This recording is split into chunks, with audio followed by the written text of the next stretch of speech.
Attention. Attention. The live broadcast you have tuned into is a pre-recorded episode of the Dudes and Beer podcast. Dudes and Beer is presently traveling the vast void of time and space in an effort to find you more of the best content in the known universe. Enjoy the following transmission, and remember, if you can't be good at it.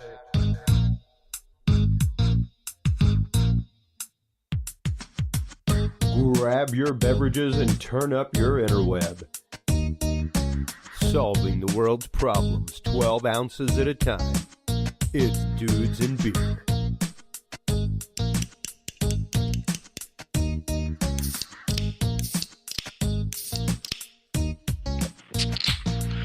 Well, hello everybody, and welcome to episode 199 of the Dudes and Beer podcast. I am Chris Jordan, your host.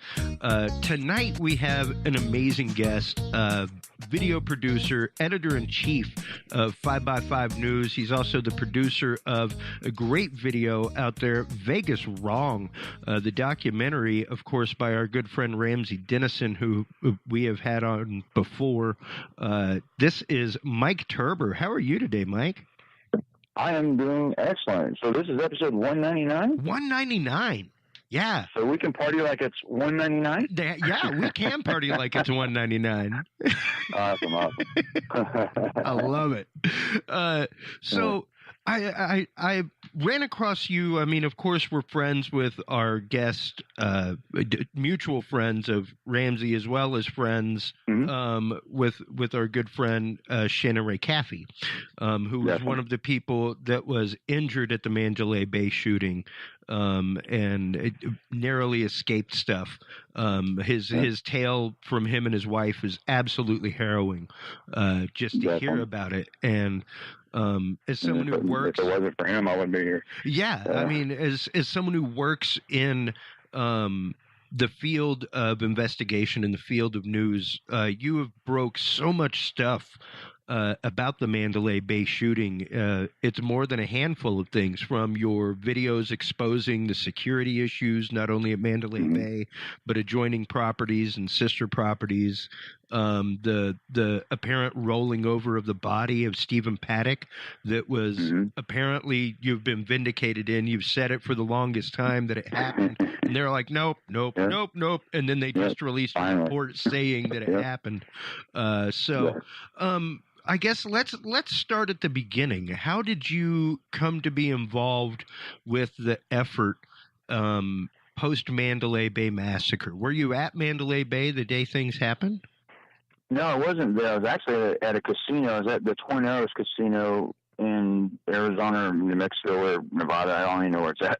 But I was at the Twin Arrows Casino.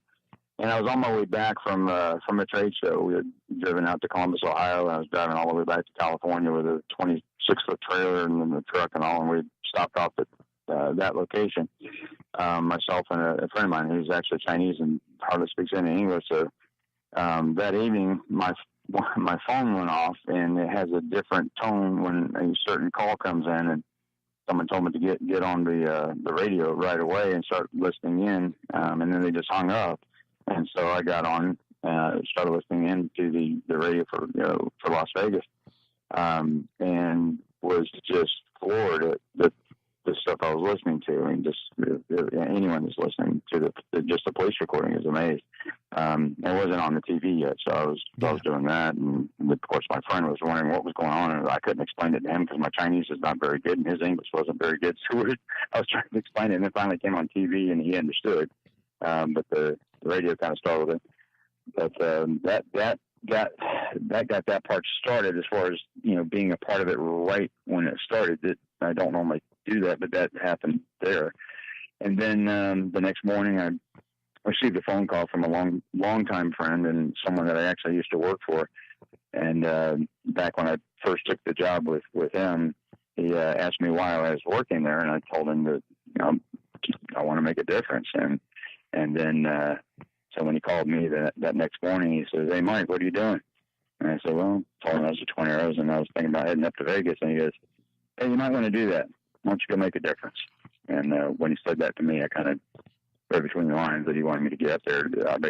In his mind, something was a little bit of a miss, and so that was it. And the rest is history. Just I got home, regathered my gear and stuff, and turned back around and just basically went up to Vegas, and that's when I met Shannon. Actually, Shannon is a former guest of yours, and that's actually meeting Shannon is what got really the whole ball rolling. Oh, wow! We were there. It was me, Shannon, and Laura Loomer, actually. So okay, me and Laura Loomer were walking the grounds because they had just removed the police tape for the first time. This was like almost 3 weeks after the event, and at that time, I was the first person actually to cross into the area that had been blocked off, and I was kind of amazed that they were doing this. So I called Laura. I said, "Hey, Laura, get down here. They just took the tape down. Let's take a walk around and see what's going on." So she came down, and we started walking around and looking at things, and then this couple was walking around as well. So I look at Laura, she looks at me, and says, "Well, let's go talk to them and see if they were here." And sure enough, it was Shannon and Andrea. Yeah. They were there walking the grounds, and talked to Shannon, and just the nicest guy, the nicest guy you'd ever meet. I mean, out of the top 5 people I've ever met in my life, he's like in the top 2. He's really that great of a guy.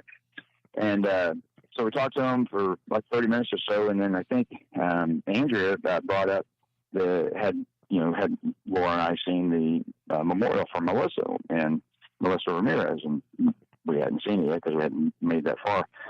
And so we walked over to that area, and when we did, Andrea pointed at the roll-up door from a business that was there, and she asked me if I thought that was a mark from a bullet. And I said, "I don't know. Let me take a look." So I looked at it, and it kind of looked like one, but then again, it could have been anything. But it was aiming up from the ground a little bit, so I kind of didn't really think much of it at the time. But I figured I'd come back later and take a look at it, a little closer look. And it's essentially what got me started there, and then what really sparked the whole shebang about me staying on and keeping up with what was going on there. When I looked up from the bullet mark that was on that roll-up door, there was a camera there. And that camera was aiming at the parking lot, which I found a little bit odd. Normally cameras aim at a door or something like that, but it was aimed a little bit far out. And it was aiming directly where Melissa had passed away, right at her memorial. And also in the background was the rear entrance to McCarran International Airport, and also was the entrance a little bit further away was the Janet Airlines on the other side of the tanks that were there. They had the 2 fuel tanks that were shot at, and of course, Janet Air being the secret airline that takes people over to Area 51. I never realized that Janet was right on the other side of those. Yeah, it's right on the other. Well, from the angle that I was at, it would be directly behind the tanks. But some people said that he was trying to shoot at Janet, but that angle would not have made any sense at all. Yeah. So, but that's a whole other conspiracy theory or whatever. But that's interesting because he does have ties to Lockheed. Yeah, he does. He was obviously the accountant. There. So yeah, he did have ties. Yeah. Ooh. So that means he had a clearance. Definitely had that. Yeah. And some people were talking about him not ever having been fingerprinted, and that's not possible. There's no way you're going to get any security clearance without being fingerprinted. Yeah. So he definitely was. Probably multiple times. I've been fingerprinted multiple times himself, so I'm sure he did too. But that's pretty much the start of it. And then after that, the cliff notes of the whole thing was I had the next morning I came back and I met with the shop manager there. His name's Sean, and talked to him for a few minutes. And then while I was talking to him, I asked him, I said, "Hey, did you notice the mark on your roll-up door?" And he had never even noticed it. He never even knew it was there. So when we went over to it, I asked him if he had noticed it, the paint looked relatively new on the door. When was painted, was recent or whatever, so I could get a time frame to narrow down the bullet mark. And everything came out to where it was within the actual time frame. I think it was like several months previous that it was painted. But then I pointed at the camera and I said, "Did you take a look at your video footage and to see what had happened that night?" And he says that the owner had been been watching it, I guess, live and seeing what's going on, but they didn't know how to go back and actually pull the video and download it or any of that stuff. And so I asked him if I could, take a look at it to see if there's anything on there that might be, useful for the victims or, the attorneys or whoever needed the footage. And he said, sure. He found out, talked to the owner and he got back with me. And then I was able to remote access the system. Oh, and wow. I had the whole system, all the whole thing. So I have not just that footage. I have footage from like the whole month, so, just to see if there's anyone, prior that came up there that did anything or, just if I would have caught any type of activity at all. But most of the activity on the non-event days was, pretty normal. But then the days afterwards, of course, it became rather bizarre when, where Melissa passed away and where the memorial is. Within 2 days later, Fox News was actually there doing their makeup and everything on that same spot it had never been corded off as a crime scene or anything like that, which I found rather bizarre. I've never seen a situation. Yeah, that to me is a problem. If you have a person where they pass away, and I think this was even mentioned when the video was on Fox News, they mentioned that they had never seen anything like that either. That's a crime scene where a person expires you have to pictures, you have to do everything just like you would anything else. Yep. And they didn't do any of that ever. Especially if it's in a public place, not in a private residence or hospital, something like that. Exactly. Under a controlled environment like a hospital or something like that, someone expires even after they've been shot or something like that. It's not a crime scene. Yeah. But when somebody expires in public, you have to take into a possible consideration that something else could have happened, and who knows. Yeah. Who knows what? Somebody sees them as crimes of opportunity. There's been situations where a person gets shot, a whole bunch of things happen, or a fire or something like that, and then some criminal somewhere says, "Wow, this is a great time to shoot my wife," or whatever the deal is. And it's not it's rare, but it can happen. So they should have done it to rule any of that out, but they didn't. Well, and there has been a long history of course, corruption in the local police department there, in the sheriff's department. And I found it very interesting talking with Ramsey about some of the security measures that are taken on the private levels of hotels there in Vegas, where there is a private line on the high roller floors that bypasses normal 911 and goes straight to the sheriff's department. And of course, what kind of confusion that caused when somebody calls up and says, "Hey, I've been shot," and they're trying to figure out where other gunfire is coming from. Had a phone call been going out to normal 911, they may have been able to find that out a little more rapidly than 20 minutes. I agree. By bypassing the 911 system, the 911 operators, I don't think there's a system in place that when they call that special number that they have, that number feeds back to the 911 operators to let them know that the shooting is going on. That whoever answers that special number, you would think would be part of that queue in the 911 system that would push numbers on the board or show where activity is and what have you. So everyone would be aware of it. Well, I don't know if that happened. Let's be clear, folks. If you're staying at a Vegas hotel, chances are 98 percentile that you are not one of the people on the floor that we are talking about. These are the floors reserved for people that spend millions of dollars a year at a hotel, on a property, at sister properties, gaming, doing all kinds of stuff. These are the people that get full rooms for free for a week, all that kind of stuff, where it's like, hey, here's your master suite, the equivalent of 3-4 rooms put together, with a balcony, that kind of stuff. And totally different realm of clientele. So if you're staying in Vegas and you call 911, if you call for help, more than likely you were reaching 911. It's just these high roller floors that specifically have the difference there. And I think in this case, what happened was the actual security. The way it works is the 911 system. The way they bypass is because the actual Mandalay Bay security is able to bypass 911 and call directly to whatever their special task force is that answers those calls. And I would assume that they would only do that on situations maybe like this, or if you have a robbery in progress, because casinos get robbed actually more often than we know. And situations along that, and obviously this was one of those. And I believe that call was made, but we never really hear anything about it. So yeah, bypass the system. But I think the system's more or less for the security to call over there, not necessarily, like obviously Stephen Paddock wouldn't have called over there to say, hey, here's what I'm doing. Let them know. But the same thing with the other callers. I don't know if I don't think the room calls, the room's calling out like the Vista Suites, which is what he had. I don't think there's automatically bypass the 911 system. I think they're probably going to the same system, but the hotel security definitely would bypass their system. Yeah. And, it was interesting. Go through some of the other security bypasses, other security issues that you ran across with Laura Loomer in the awesome video that y'all put out. Sure, no problem.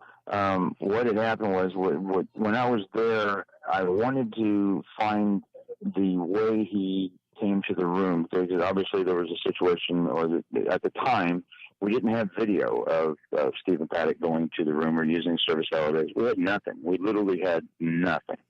The attorneys were asking questions, and one of the questions was asked by the attorney, Craig Ireland in Texas, and he was on Fox, and he simply stated that how did Stephen Paddock get to the room, bypassing essentially any security protocols that might be in place by using the service elevator.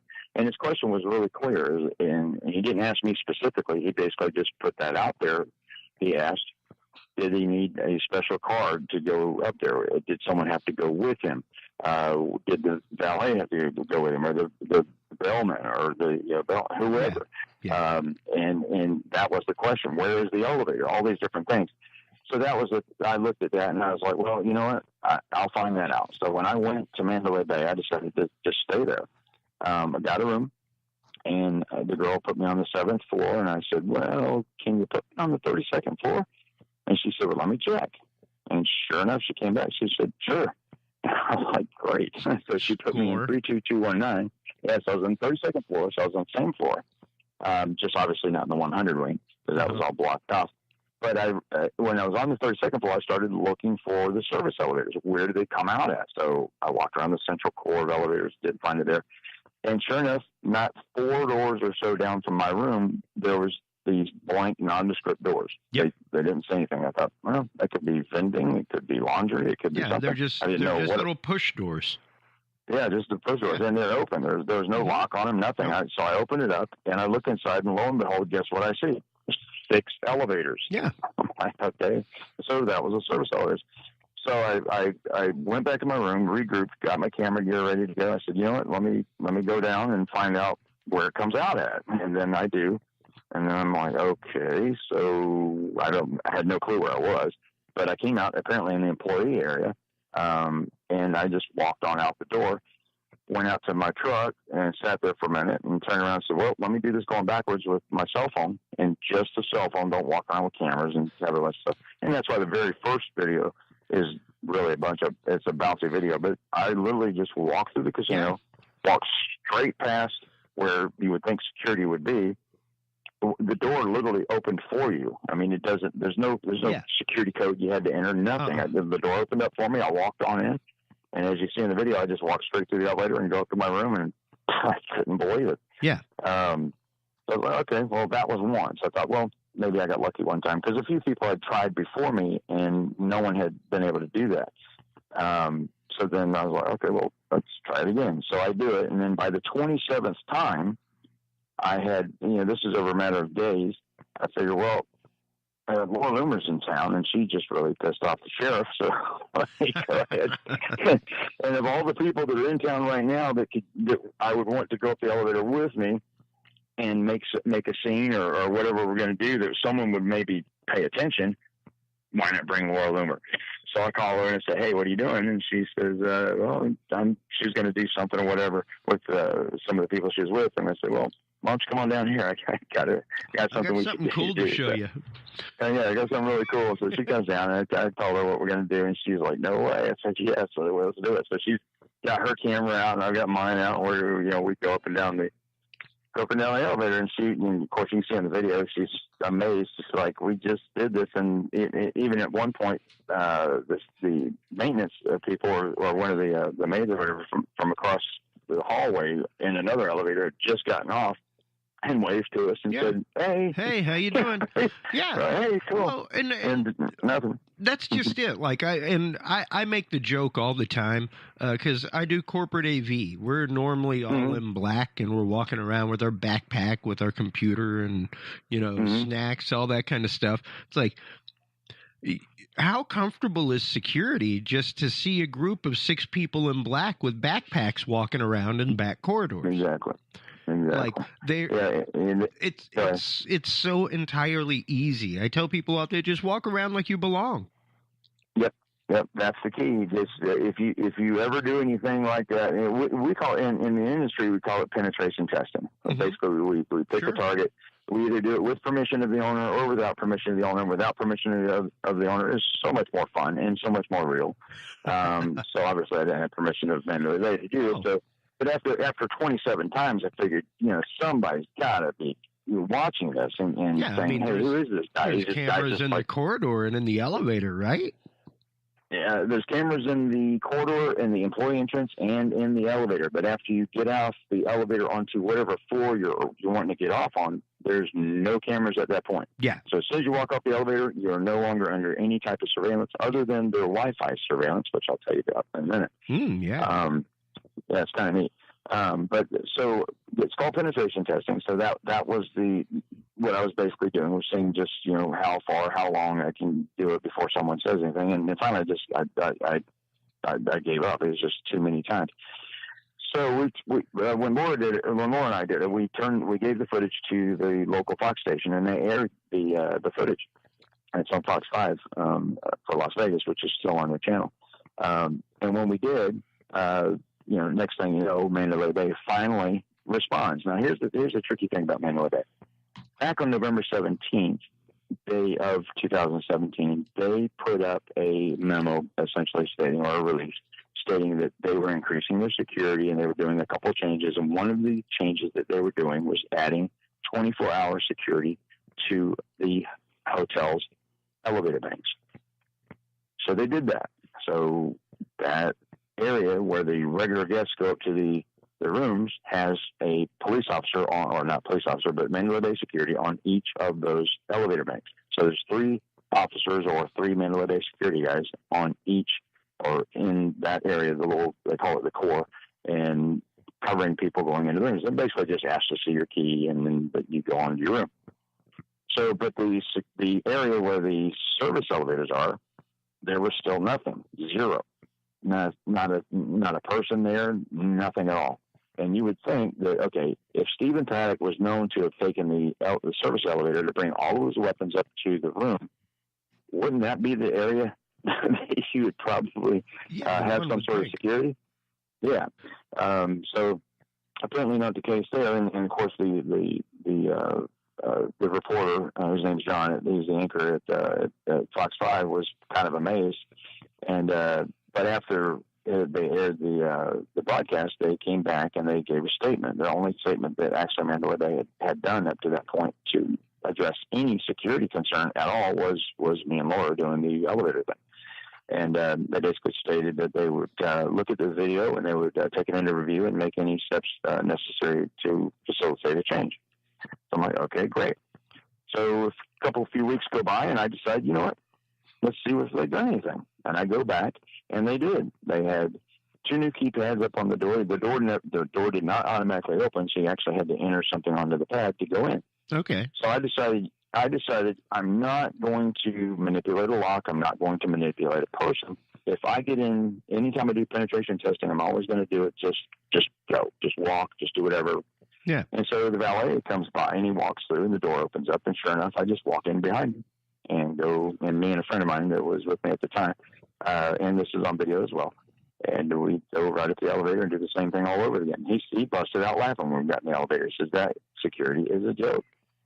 So your biggest security advantage in a business, or your best asset for security, is your employees. It's that set of eyes, that human set of eyes that's looking around, making certain that the area is secure. And if they see something out of whack, they're supposed to, report it or what have you. But obviously, if a valet or a bellman walks through a door and you walk in behind them, two guys, he should turn around and go, "Hey, what are you doing?" Yeah. None of that. Yeah. Do you guys have an employee badge? Anything like that? Yep, nothing at all. And sure enough, of course, they put the security system in place, which, cost them a one-time charge, but to actually hire someone to come in to train their employees on what to look for, no, they didn't do that. Yeah. And there are some hotels, like I work hotels in Vegas. I've never had the opportunity to work Mandalay or adjoining property. But I know hotels in Vegas where, like, in the like freight elevators, stuff like that, they have a security person posted, all that kind of stuff. Elevators where, like, it's just going down to the dock and going up, that kind of stuff. And it's nice to see that. It's good to see that kind of stuff that existed there before Mandalay. Definitely. And now the other casino, which, one of the things that happened at the time, once it was known that Paddock had taken the service elevator, and that became pretty clear knowledge, the Wynn Casino, of course, Steve Wynn, is on Fox, one was the Sunday morning broadcast. And so he's on there, and he is being queried about all of the changes that Wynn has gone through with their security before the shooting. And Wynn had expected and had invested, I think, something to the tune of over $10 million on different security things, and they put in place to hire people from SEAL Team, and all of this kind of stuff, SEAL Team 6 and SEAL Team 1, and they have people doing all of their security stuff, and they put magnetometers in there so they could actually tell if someone's carrying or what have you. And they did it in such a way that was not obtrusive. If you walk through the door, you can wire a door to be its own metal detector, and that's what they did. Absolutely. Yeah, so they did all that, and so they had all that done, and so he was really proud of his accomplishment of not having a situation ever occur. And he basically stated that no one has ever gotten into a service elevator at a Wynn facility without security. I was like, well, that sounds like a challenge to me. Yeah, that sounded very open-ended. Yeah, it definitely did. So next thing you know, I'm like, well, here I go. Let's go to the Wynn. So I go over there and do the same thing to the Wynn, and I had no clue where the service elevators were, so I just basically randomly guessed where I needed to go, and I ended up getting lost. I went downstairs to some club that wasn't open yet, and there was a door on the wall that looked kind of out of place. So I just walk over to this door and pull it. It's wide open, and the next thing you know, boom, I'm in the back end of Wynn Casino. Yep. And I just start walking all over the place. And they have 3 service elevators. So I went up all 3 of them, and one of their service elevators actually goes to the restaurant, which you'll see in the video. It's a straight shot of me walking through the whole thing, and they were not happy about it at all. But one of the elevators gets off in the kitchen, and I walked in there and I saw, oh my God, I'm in the back of the kitchen, and I have no clue what I'm doing here. And they're all looking at me, and I'm thinking, what in the hell am I supposed to do now? So I just start looking around for random stuff. I'm going to say something and the manager starts walking over towards me, and I said, hey, did you guys get the cups? And he goes, cups? I said, yeah, the bowl cups. And he goes, bowl cups? I was like, yeah, for the French onion soup. And just stupid stuff. I was stuttering. I sounded like an idiot. And I was like, this guy's surely got to get me. And he pointed over to a stack of the onion soup bowls, which I had already looked at. That was my clue to say that. And I looked at, oh, okay, I see you already have them. And next thing you know, I get back on the elevator and I'm leaving as quickly as I can get out of it as possible. Yeah. And that was it. And then that was quite funny. I got in the elevator. I couldn't believe it. I was like, God, I must have sounded like a complete moron when I said that. Well, and it just goes to show that number one, the committed individual will get in. Mm-hmm. It will happen. It's not inordinately hard to breach security, like physical security, to get in places, right? To get past people, to give a believable story, to let you get past. Even if you were like, oh yeah, I'm just here delivering something, trying to find John, need to find the dock master, need to get in. Yeah, exactly. It's not extraordinarily difficult, but no, it's not. And one of the key things about doing that type of situation is a lot of people wonder, okay, what's the big deal? So what? You went up the service elevator. Come on, who cares? That kind of thing. Well, here's the answer to that. If it was not a concern, then why did they put the security on a certain set of elevators, but not the other ones? Don't you think any facility that I was able to gain access to not only the employee entrance and the employee offices, but I also with another person one day, because I was giving tours at one point, saying, hey, who wants to go? Okay, here you go, let's go. And so someone came over from Caesar's Palace, and she worked at Caesar's Palace. She didn't really want anybody to know who she was, and I was like, okay, so let's go. And so when we were coming down the elevator, I hit the wrong button, and I hit a different floor, and I came out in their actual offices, and they have the hallways are named like street names, like Wall Street, which is apparently the financial side. And I looked down one hallway, I could see like the security room, and I said, "Wow, okay, we're definitely definitely don't want to hang out here too long. Definitely not where we need to be." Exactly. So it is important that if you're gonna put security somewhere, that you have it pretty much consistent throughout your entire facility. Otherwise, people are going to come in and look for holes. I found holes right away. Well, and even before it came out that he was going up and down the coming in and out through the back elevators, when people were like, "Oh my God, how could some whack job get that many guns up to their room?" I was like, hey, "You've apparently never been to Vegas." Like, have you ever seen SHOT Show or heard of SHOT Show? Like, it's the biggest firearms convention in the world that you can just walk in and buy a ticket to. That's not like national arms dealers, Exactly. And I used to be an arms dealer. I was a federally licensed firearms dealer, and I had a business called World of Weapons, and I've done the SHOT Show. And so at the SHOT Show, I would not leave my prized, weapons on that floor. No, so you would take them in a case through the casino. Yep. Hey, security guard, here's my room key, and you show it to him, and you tap it on the thing, and it turns green, and you'll walk right through. They don't give a damn what's in your bag. Exactly. And another thing about showing them the key, here's a funny one. I decided to see just how well that security bank is over with whether the core elevators are.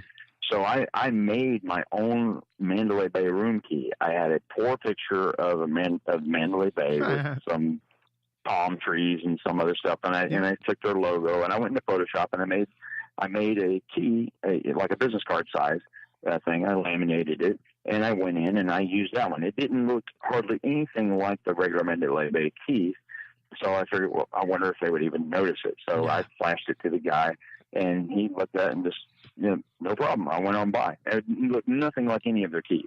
Yeah. No, I mean, otherwise, how would the escort get up to your room? Exactly. We just need to know you have a key somewhere here in town. But some of them, you're good as long as some of them do now, like the Palazzo and stuff like that. Now have a tap system where it actually has to validate the card. As you walk by, you actually have to tap it on there, and it'll turn green or red if it's a valid card. Like it's not like it used to be, like where you could get like an expired card and just carry it with you and go park for free and that kind of stuff. Yep. And I actually still have the keys that I was using with me right now. They're actually keeping them in my wallet.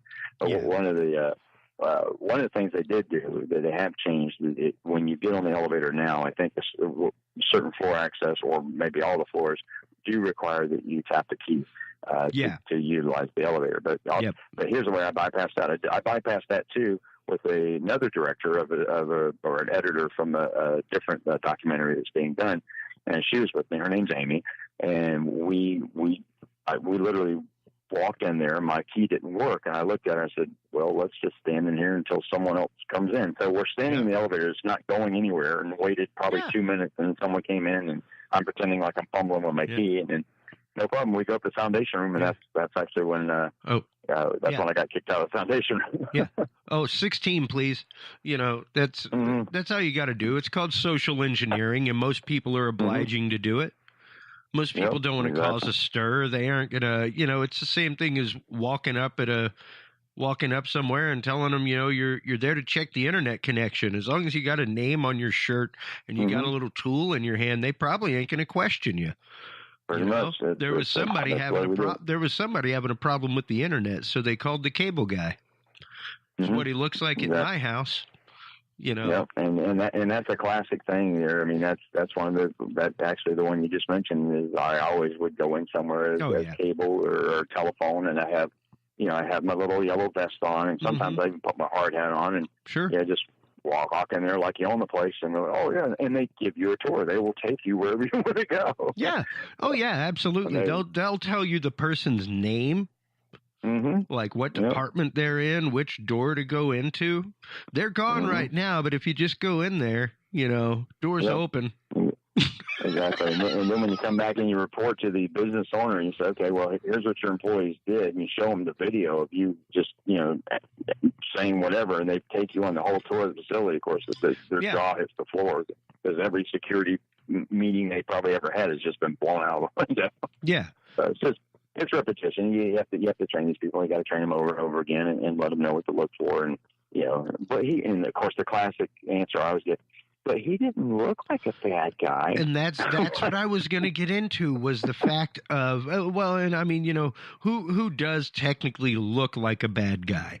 You know what I mean? Exactly. I mean, if I went in there with a bunch of like MS-13, tattoos on me and it's fully sleeved and bald head or whatever vision that person has of a bad guy, and I would probably still be able to get it. I know people like that are teddy bears. Yeah, exactly. A lot of my friends, I got tattoos on my leg with the switchblades on them, going through a skull with a snake. They just like ink. They're teddy bears. Like I'll let them watch my kid. They're awesome. They're great. They're probably the most calm people ever because no one messes with them. They're calm. Number one, Mike, it's the fact that Stephen Paddock was no stranger to Mandalay Bay. Right. He was there with regularity. So it was very much not necessarily an old Vegas concept, but within the realms he was going to, within the tables he played at, things like that. It was definitely a point of recognition, There would be hello, Mr. Paddock. How are you today? Because he was there enough. He spent enough money. He was at the high roller tables. You've only got certain people going up to like $500 limit tables, that kind of stuff. He would get his haircut there. They would wash his clothes. Yeah. I mean, all of these different perks that you get, for being, having that type of money that you put through their system. I mean, just on the last day he was there, he put over, I think it was to the tune of $860,000 through the machine.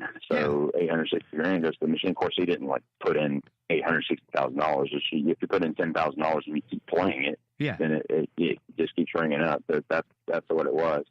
That last day was $33,000 that apparently they pulled the ticket out for. So that's not bad for a day's work, right? Yeah, I'll take $33,000 in a day. Yeah. Yeah, I can do that. Yeah. Might cover a couple bills. And what's strange to me is the way that things went down afterward. The way that information became rapidly reined in.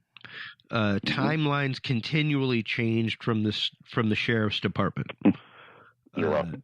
It changed all the time. Yeah. And it did. He did, and that leads a lot of questions. I mean, if people follow different events like this, generally your time frames are going to be fairly accurate from the beginning, but they're going to be off here and there for stuff that they don't have. And normally what they'll say is that, we don't really have that information yet in that area of the time frame of the narrative. It's semi-blank. You don't really interject anything there. You just leave it alone.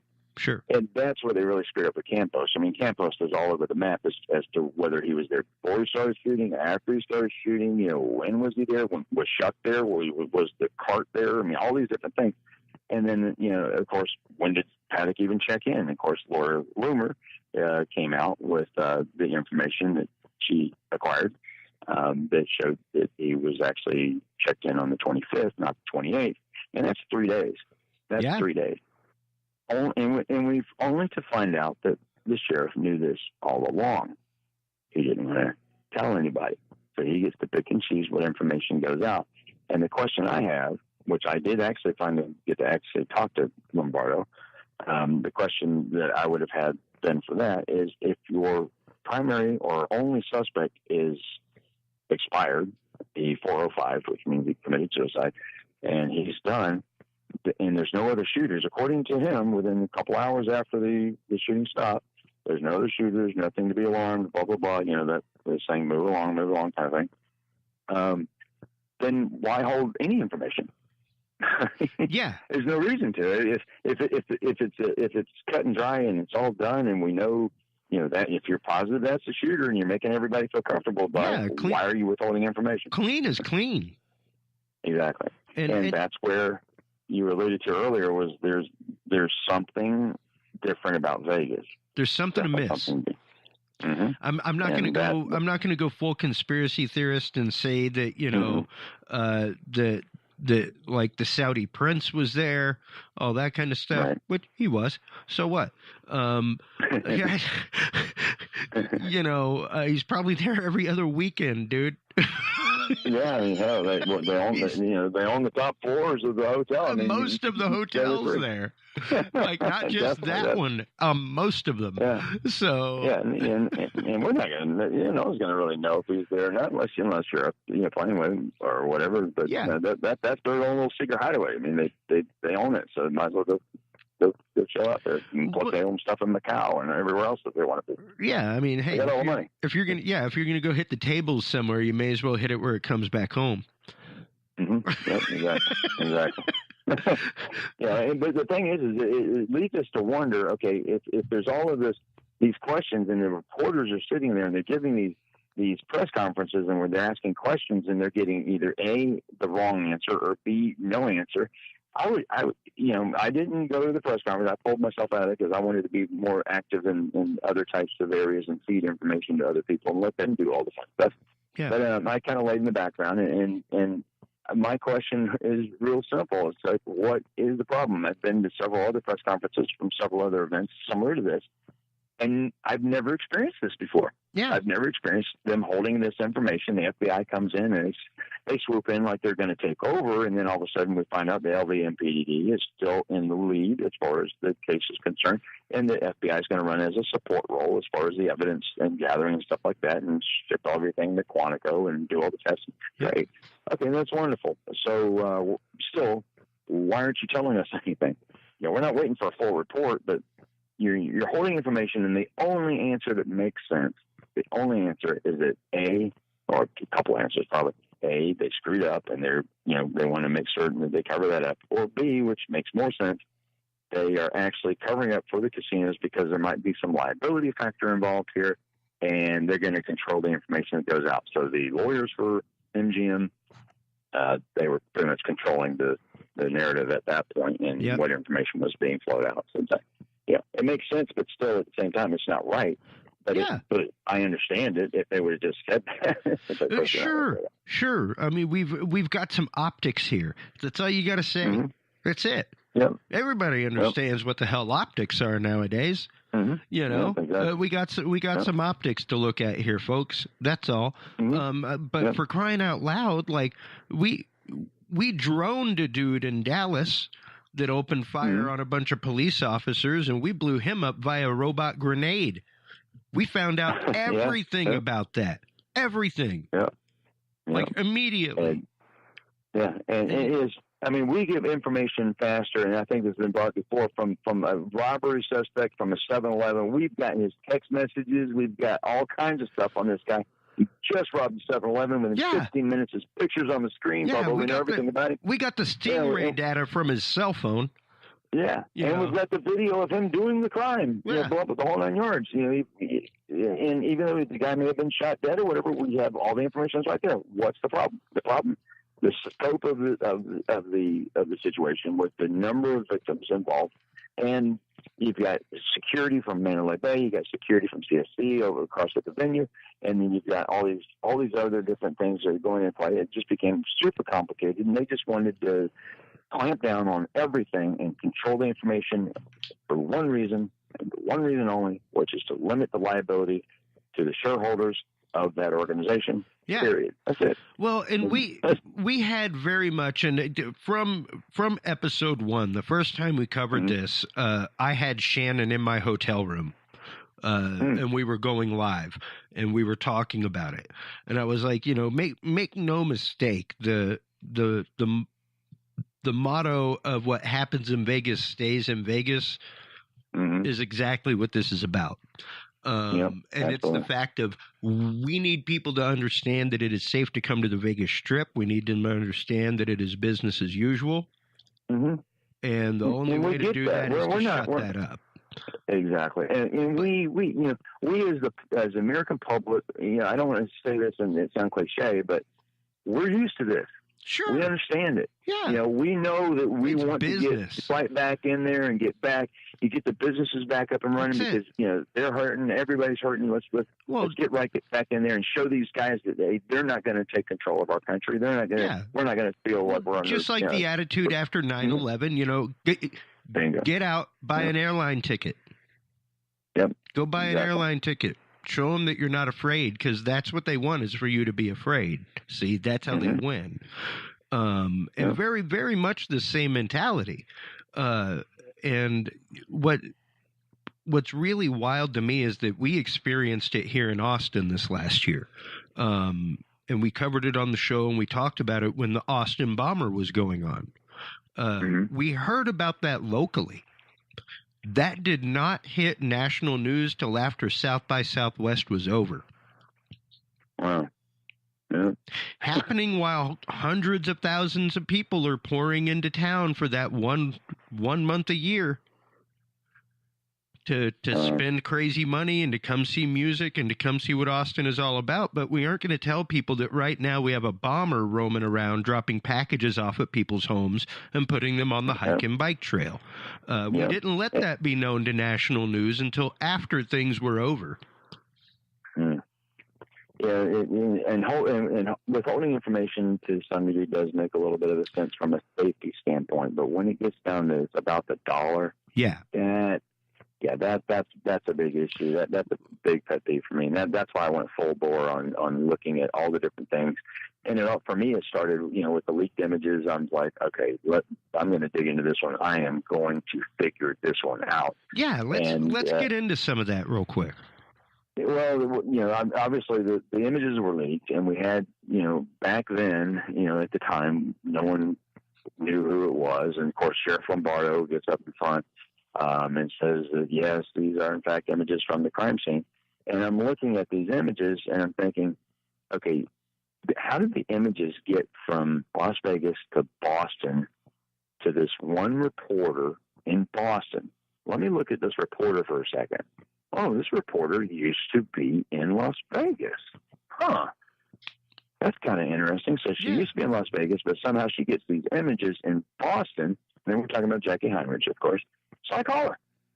I contact her and say, hey, how'd you get these images? Yeah, of course, she wasn't going to say anything. So I figured, you know what, I'll leave that alone, and I'll figure it out. But what the hell, I'll give it a chance. So I go back, and I'm starting to look at things, and Laura Lunger, again, she pops up, and she's got this little scoop for some reason. However she got the information, no one will know. But all of a sudden, she finds out that this guy, Levi Hancock, who was this SWAT guy, who was the only SWAT guy that was actually on the breach team. He's the one that had all the explosive detonation stuff for the door and blah, blah, blah. He may have had a previous relationship with this girl. Okay. Well, that's kind of odd. So maybe somehow, some way he took these pictures and sent them to her for whatever reason. I don't know. Who knows? So that was a speculation at the time. Of course, everything was, no, that's not it, blah, blah, blah. Everything, they're just sweeping it under the rug. So, of course, Laura and I, we keep going on with it. But at some point in time, you keep moving on because you can't get more information. So I just said, you know what, let me call Levi. So I called Levi. And, of course, he answers the phone, says, well, if you need any information, you got to call our PIO, public information officer. Yep. And I'm like, well, no, it's more of a personal nature here because it sounds like this is your ex-girlfriend or something. That's what people are saying. And then he just said the same thing again. And of course, he was getting mad at that point, and that was it at that phone call. He wondered how in the hell I got his phone number. I said, well, I'm an investigator. That's what I do. That's what I do. So, yo, man, that's what I do. Yeah. There's Vegas, So I do that. So then a few weeks go by, and I give him another chance. And I text him this time. I just text him some messages and say, hey, this is about to break again, and it's, you're going to be brought up. And of course, he says basically the same thing. And then at that point, he's like, doesn't remember me, doesn't know who I am. I said, I just talked to you a few weeks ago. I'm the guy, blah, blah, blah. The only reporter he's ever talked to. Yeah. And so, okay, well, so he basically brushes me off. Everything fine. Then a few months go by, and then Sheriff Lombardo is doing a radio show. I'm like, He's doing a radio show, and he's accepting call-ins. So me and a whole bunch of group of the investigators were kind of like in this chat room, and I'm driving up to Sacramento area to do some motorcycle stuff, which is what my day job is. And so as I'm driving up there, we're all chatting, and everybody's trying to get through. And one of the Becky, one of the girls, she has her own show. She's trying to get through, and of course they're screening the calls. And I don't know what her question was, but whatever it was, they screened her off and didn't let her go on the show. So sure. I call and I'm like, okay, well, I'm apparently late to the game. But the guy takes my call and he asked me, so what am I going to ask about? I said, well, I'm going to ask about the leaked images from the shooting. And the whole show had been about like drunk driving, about some other stuff, some community stuff. And of course, here I am going to hoodwink Lombardo with the question of the leaked images. But I wasn't going to lie to him either. I was going to say it was going to be some question about something else, and then boom. Yeah, but and the guy let the call through.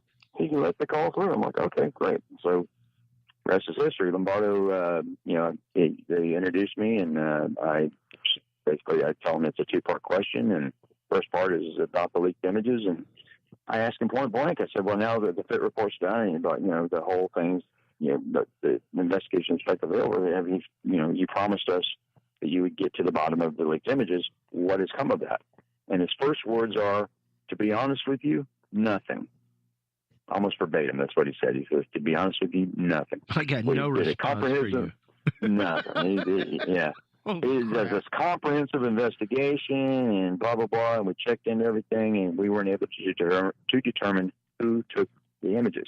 I'm like, okay. So part two of the question is that... A lot of cameras floating around in that room other than body cameras that night, I guess. Exactly. And of course, this was before the body-worn camera, the footage came out, where they're actually bouncing the images back around to each other. So, from the outside, any number of people could have leaked those images round and round. So who knows? It just throws it up in the air. But then in the second part of the question, I asked him, I didn't let him know that both parts first. I went ahead and just said, ask the first part, and then, of course, I reminded him of that second part. And I asked him about Levi Hancock specifically, and the rumor about his girlfriend, blah, blah, blah. And he's like, well, we've heard about that, but I can definitely tell you that absolutely he is not the person who leaked the images. I'm thinking, okay, so in the first part question, you were able to tell me that you couldn't determine who leaked the images at all, but you were able to finally determine that Levi had not done it. How's that work? You're able to rule someone out when in the first part you couldn't determine anyone, and now you could rule this guy out. Okay, so all right. We don't know who it is, but we know it's not this guy. Exactly. He was like so animated about it. He's like, yeah, well, we know it was Levi Hancock, and he like spoke up, and I was like, oh crap, I guess I struck a nerve. So anyway, that was it. And it was the last call of the show. They end the show. Boom, done. I'm out the door. Oh yeah. So okay, and then comes along the body-worn camera footage where the image is being bounced around between the cell phones, and I put that up there, and they show, where apparently the guy that was doing the editing of the videos allowed this section to be somewhat clear so we could see what was going on. But, okay, this is odd. And then last, what happened most recently that actually, it is amazing is you go back and forth and you start looking at these events and you try to piece all this stuff together. So you have the leaked image in the beginning to begin with, which actually shows obviously Paddock laying on the floor. And Eric was not very happy about that. That's actually the source of him saying the words that he chose to call the LVMPD. Is actually from that, and also from the fact that someone was able to break into the house up in the Mesquite House, the Reno house, and while it's under investigation. So, long story short, we're looking at this image of somebody, and I look for patterns. I've always been trained to look for patterns, and I'm looking at this image of Paddock, and I look at the carpet, and I'm thinking, I see his face in the carpet. I actually see an imprint. And sure enough, I bring it into Photoshop, and I'm looking at it, and I change some of the contrast and lighting effects and stuff like this to get a better image of it. And as I do that, the blood changes colors. And I'm thinking, the blood shouldn't really change colors. And as I look at it, I realize there's two absolute distinct blood patterns here of two different colors. The only way that can happen is if the blood came out at two different times. I'm not talking about within a minute. Yeah, no, enough time for it to coagulate, pool, change color, change consistency, viscosity, all that kind of stuff. Exactly. And so, we have a lot of iron in our blood, and when it gets out, the colors change, just like you alluded to. And so that happened. But the drastic difference between that, for me, I was thinking, okay, I'm colorblind. So for me, it was difficult to tell. And, for others, it'd be a lot easier. So I'm playing with the color things. I'm looking at it and go, wow, this is a long period of time between these. I'm thinking at this point I had I assumed that he shot himself fairly quickly after the shooting stopped, but I wasn't sure. This is way back right after the shooting. This is before I actually found the final suicide shot. So he was moved, and everyone looks at the weapon above him. So you got the pistol above his head, and then you got this rifle that's on him, and he's laying on another one. When people commit suicide, that doesn't really happen. You're not going to have all these weapons in these different locations. And of course, the time difference between the blood patterns. I had a friend of mine who they told me that probably you're looking at about at least an hour, but most likely upwards of 2 hours of that blood changing that much of a color. And I said, appreciate that. So I put the video out, and of course everybody tells me I'm an idiot. I get all these hate mail and the threats and all kinds of different stuff. And but I stuck to it and left the video up there. Of course, YouTube shut me down and I had to put it back up again. Yeah. But so that was it. So I had that, and then fast forward, a year or some odd later, the police put out the voluntary statements of the officers. And one of those statements, number 11, was Matchko. And Matchko was actually put in charge of the crime scene after everything had happened. They breached the rooms and blah, blah, blah. And after that, he's in charge of it. And while he's, doing this, he is told to search that room to find any evidence whatsoever for multiple shooters.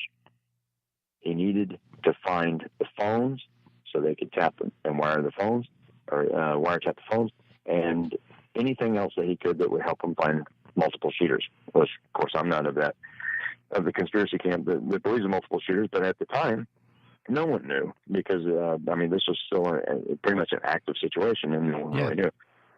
So he's doing his thing, and he's got to find it. So now they have to look at the body, and they have to, get some ID off the body.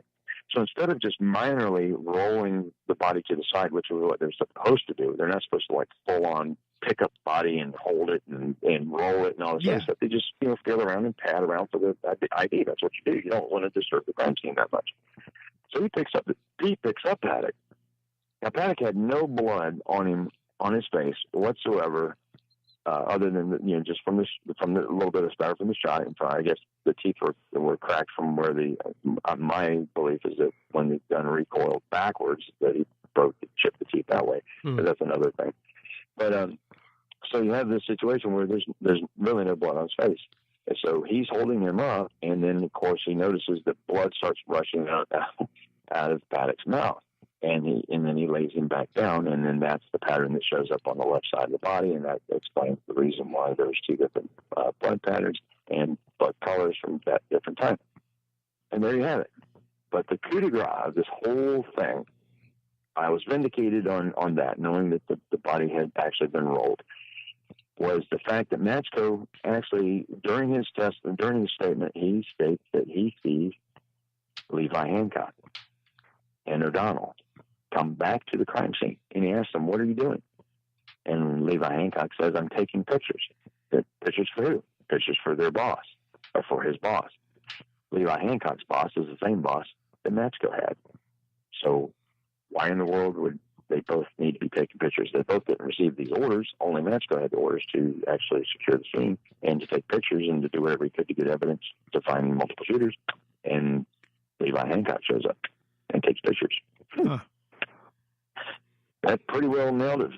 Pretty much nails it for me. I wondered if Lombardo wants to change his answer to that question now. Yeah, because pretty obvious where some leaks may have come from about that that info, and that was a long time coming. The vindication on the rollover. You came up with that a long time ago, and it was all of not even a month ago that the report came out confirming that.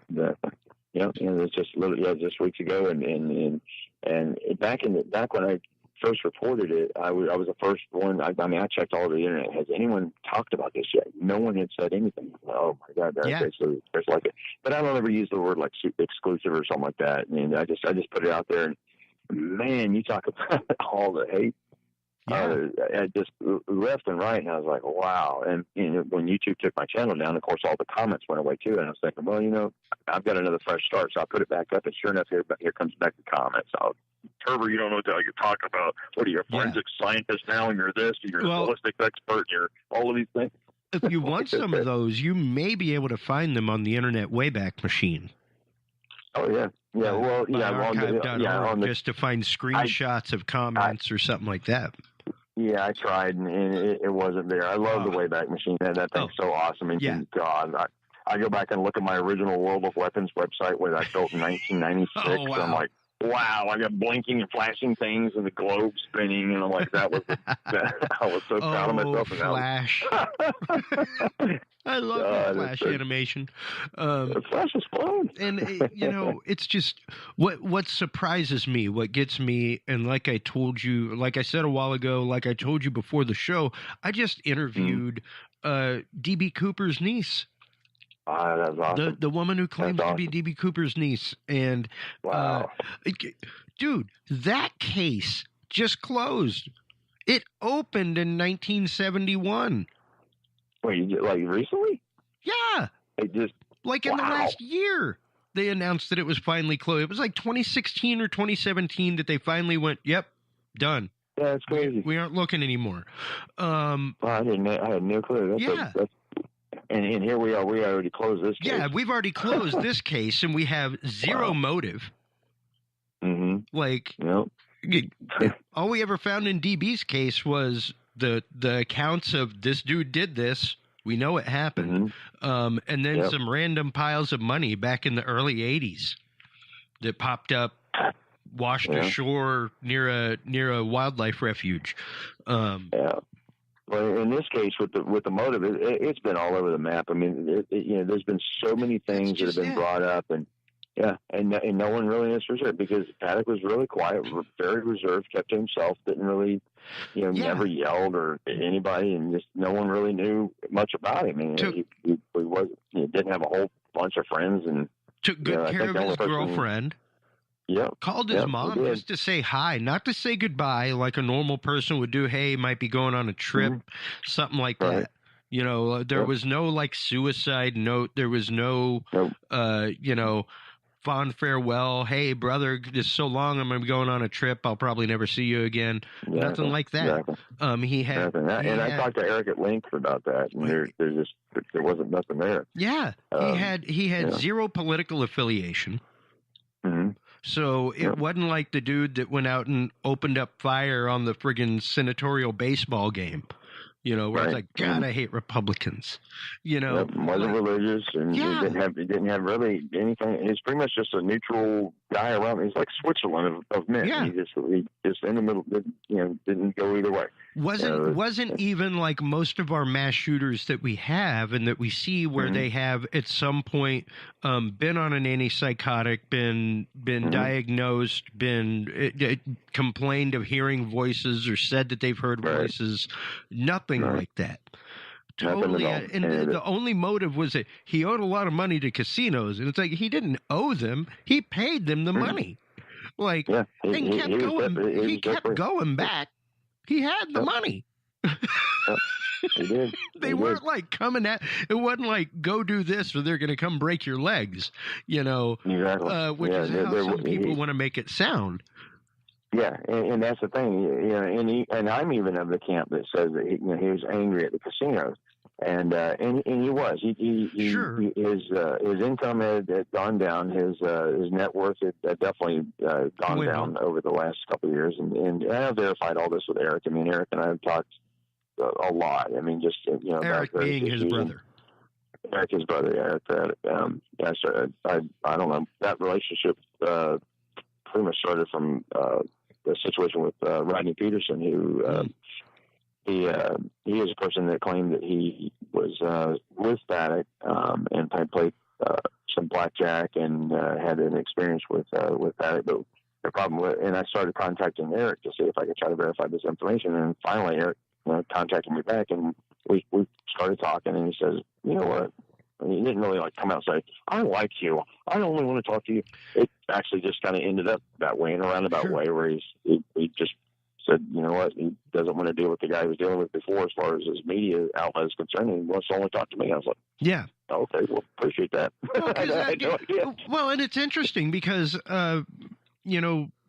I've had this show take a few routes, and I'm so glad to have brought it back to its root and what I really wanted to do with it. Since I've done that, I have gotten emails from people after my guests have been on where it's like, I have been electronically harassed by the government.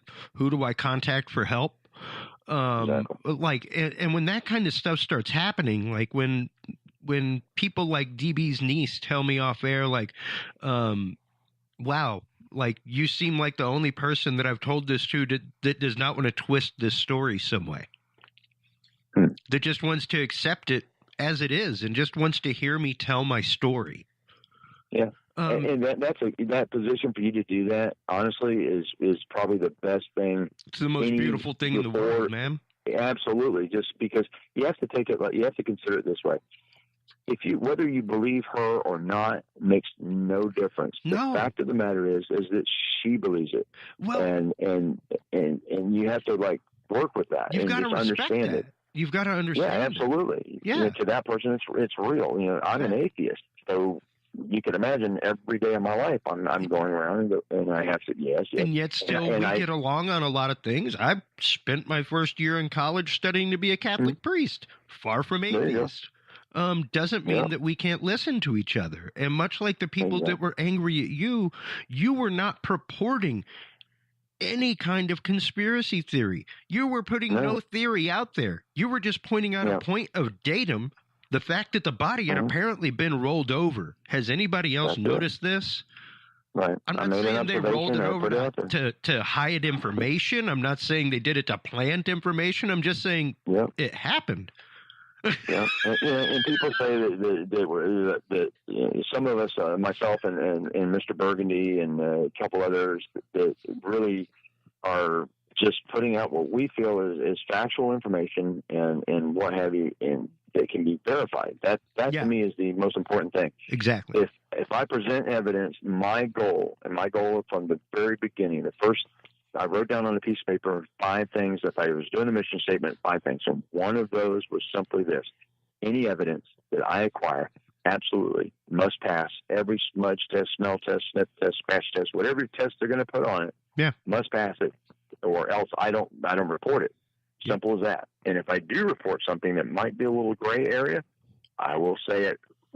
Loud and clear. This is something I found, and you guys make of it what you will. Just like I did with Laura Loomer, and my laser pointed at this left tower, and I thought we had a second shooter. I was even amazed.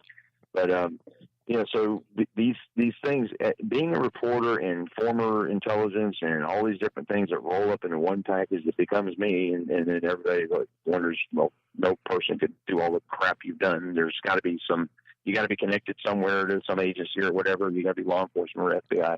And no, that's not the case. And it was important to me to make certain that any evidence I come up with can be used in court.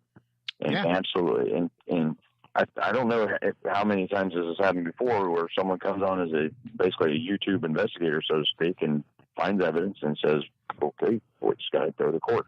And the rest is history. But I don't know. It's just, there's a lot that we go through as a creator on YouTube, and as a independent investigative journalist like myself or Loomer. Mr. Burgundy is just a great guy.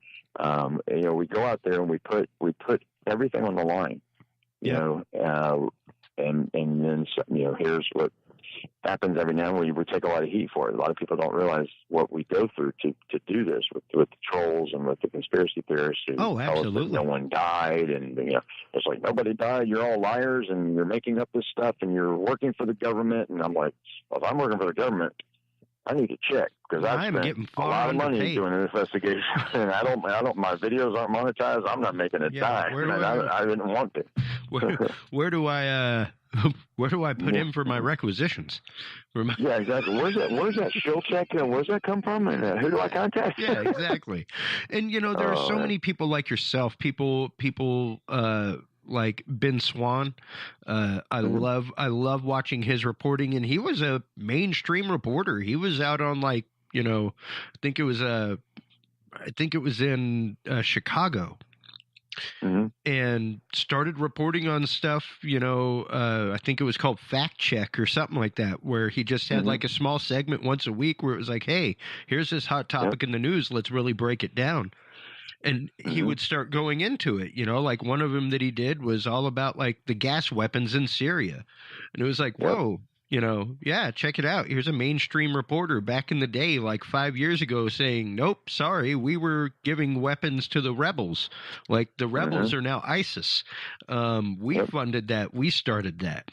We created them. And he was on straight up TV putting that stuff out there. And it was like, wow. The freaking cojones, man. Like you got an amazing producer, one, if he's letting you just do that as a fun project once a week and putting this kind of stuff out there. But it was you gotta wonder if they're watching if the roosters are hanging around this little hen house and the fox is guarding it, and that's just it. Was like he had to leave that. He started his own thing for a little while, then had to go underground. He had to like drop off the map before he just recently rebranded and brought things back to life. And like some of the reporting that he does is just so amazingly well done.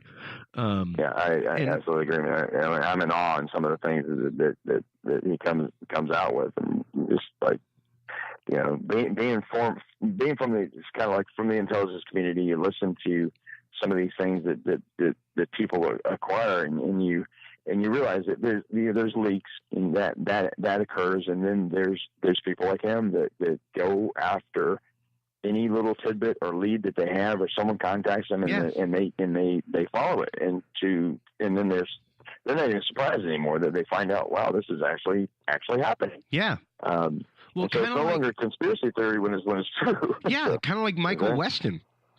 Mm-hmm. Like we never really did get an answer as to why Michael Weston died. All we know is that he was putting out some crazy report on General Mattis. And next thing you know, Next thing you know, his car blows up while it's just driving down the road, and it's some factory malfunction or something.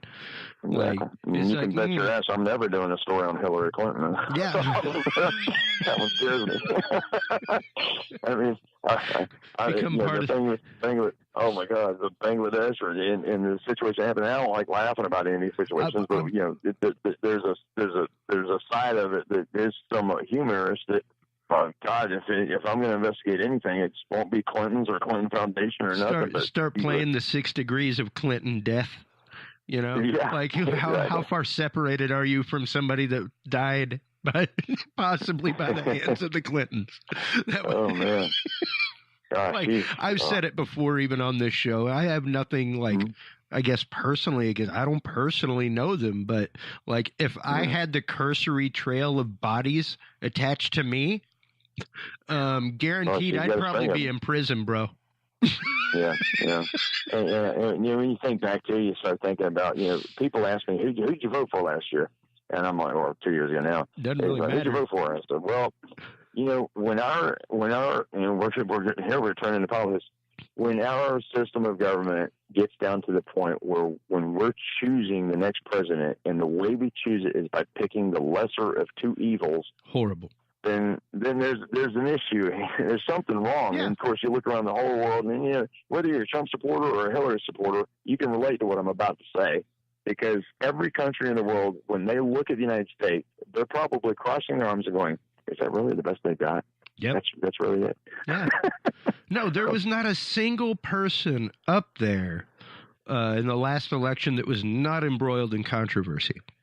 Exactly. And there's one thing to muckraking. There's another thing when you are straight up embroiled in controversy.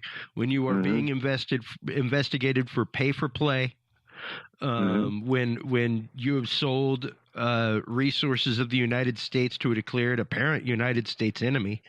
Absolutely. That kind of stuff. And you got 33,000 emails missing. Well, and not to mention it's all over the map. Right? Well, there were fraud claims against Bernie Sanders, he and his wife, all that kind of stuff. Like every single one of them. It's like, good Lord, have mercy. I think Bernie just apologized for whatever involvement he had in the last day or so. I think some inappropriate whatever. Yeah, there was some kind of not sexual misconduct, but apparent sexual discrimination. Exactly. If I'm not mistaken, along those lines. I can't thank you enough for coming on, sharing this information, going over and breaking down some of the issues that we still have, even though we have a closed case with Stephen Paddock and the Mandalay Bay Massacre and the shooting. There's a lot more to come. There's still so many more questions. And I can't wait to, much like I saw on social media when this document came out that vindicated you about the body being turned over. I was like, I've got to have you on to talk about that. Because it's so important to know that though the case is closed, information is still being disclosed. Absolutely. And the information that's being disclosed still tells a different story than what was wrapped. Exactly. And the narrative that we've been sold. The bigger picture is people have to look for news and everywhere they can find it, and then absorb what they feel is right for them. I mean, not everything I say is going to be right for everybody, but I'm trying to be factual as I can. Well, it's the fact of we need to get back to a study of science. We need to get rid of the dirty term conspiracy theory. I say it on the show all the time. If we're going to get rid of conspiracy theories, there's a lot of DAs out of a job and a lot of people that need to get out of prison. We used to call those spicy acorns. We wouldn't even use the term in the intelligence community. We would not use that term. We would say spicy acorn, which is an anagram of the word conspiracy. If you switch letters around, you can come up with spicy acorn. So that sounds better. Yeah, and it came about as a means by which to disprove something to begin with. Back in the days right after when the first multiple shooter theories came out with JFK, all that kind of stuff. Yep, and it's just carried on to this day. And Yeah. I mean, there are people guilty of conspiracy. It's an actual law thing, folks. Look it up. That's all a DA does is spin a narrative to sell you on the conspiracy of somebody to commit a crime. Right. So and I think part of the issue with conspiracy theories, or for the lack of a better term, we hopefully will coin one day. Maybe spicy acorn, who knows? Well, but the thing is that when people look, they go to YouTube and they're trying to get information because obviously their local news is no longer really carrying information on Las Vegas, and they look for Las Vegas information and they start finding some of the conspiracy theories that just are a little bit out there. You got like helicopters shooting people, and you got silent helicopters shooting people, which silent helicopters exist, don't get me wrong. Yeah, but they definitely aren't like hovering over Las Vegas. I'm sorry. Right. And there's helicopters out there every day. But, everybody knows I have an issue with that particular person that puts that information out. But, there's a whole string of them. And then it got there for a while. It seemed like every 2 weeks there's a brand new theory coming out. Yeah. And there's a point where some borderline absurd, but some of them actually have a little bite where there's actually a little bit of truth to them. We have to go, okay, there might be something here. Well, like I said, I never realized that was Janet Airlines right on the other side of those tanks. Mm-hmm. And he definitely has a connection to Lockheed, which is that's one of the main contractors out there at Area 51, where Janet Airlines exclusively flies to. And I'll release a video here before long. I was actually almost arrested in front of Janet Airlines. A cop, when I was taking pictures, and an officer, and this is all on video. The whole thing's on video. This officer rushes up on me, and I'm just really just backing over to Janet. I'm 8 feet away from the entrance, and this cop comes below to me and says, "Were you just taking pictures of the tanks?" I'm like, "Of the fuel tanks?" "Yes." And he goes, "Well, you're not allowed to take pictures of the tanks." And da-da-da-da. I'm like, "I'm a reporter." And I'm like, "Oh, you're a reporter." And then he goes on, and of course I'm paraphrasing everything. And he says, "Well, reporters are supposed to go to the viewing area." I'm like, "Where's that?" Yeah. He points to the airport, and it's 2 miles on the other side of the airport. I'm like, "You want me to take pictures of the tanks from 3 miles away?"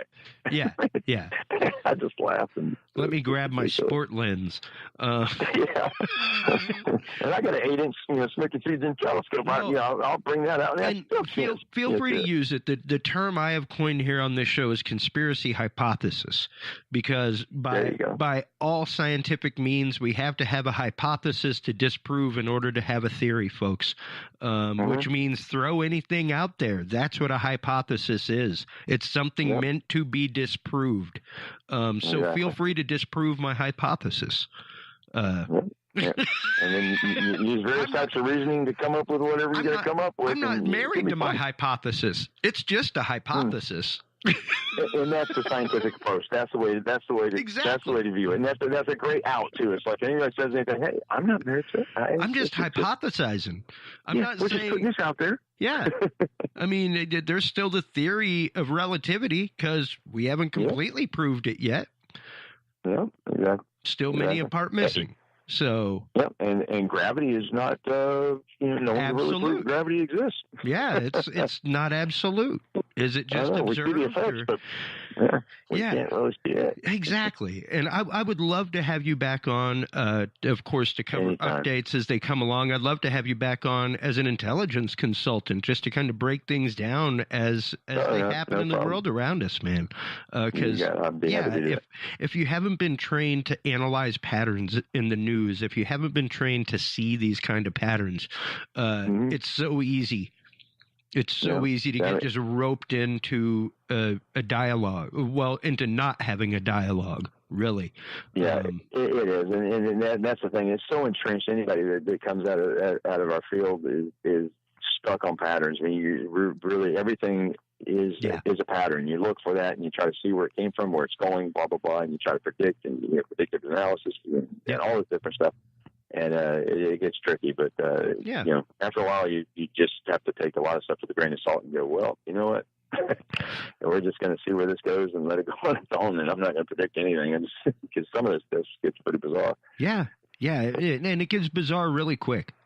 So this whole case has been bizarre since the beginning. That's just it. It's been a riddle wrapped in an enigma as to why it happened, how it happened, and the aftermath. the sheer, utter aftermath of the event. Absolutely. We still have no answers for what is the largest mass shooting on U.S. soil ever. Yeah, that's true. Not a single There's answer. there's still a lot of questions, and with the FBI report supposed to be out, probably I'm gonna go ahead and mention this on your show. Go ahead. I've heard from my sources that probably within 10 days. Oh wow, is what we're looking at. So hopefully that will hold true. Yeah. Well, let's hope and pray for that. At least we'll have some kind of answer, whether it's we still don't know, or we at least know more details now. So yeah, my understanding from the BAU is that's going to be the largest portion of the report, and then and then we'll have some analysis of some other things, and everybody's asking for ballistics and some of the more physical analysis of some of the things that we're taking to Quantico and tested. But sure, the BAU report that's going to be a very large portion of it, from what my understanding. But it's probably still not going to have the answer. It's going to be one of the very first or very few crimes in history especially on the order of this magnitude. Nothing is on this magnitude other than, say, 9/11 or something like that does not have a motive, And so I'm going to be sitting there wondering what they're going to come up with. And, I know Eric and I, we sat around at length, and I had an interview with him that I'll be releasing here before long.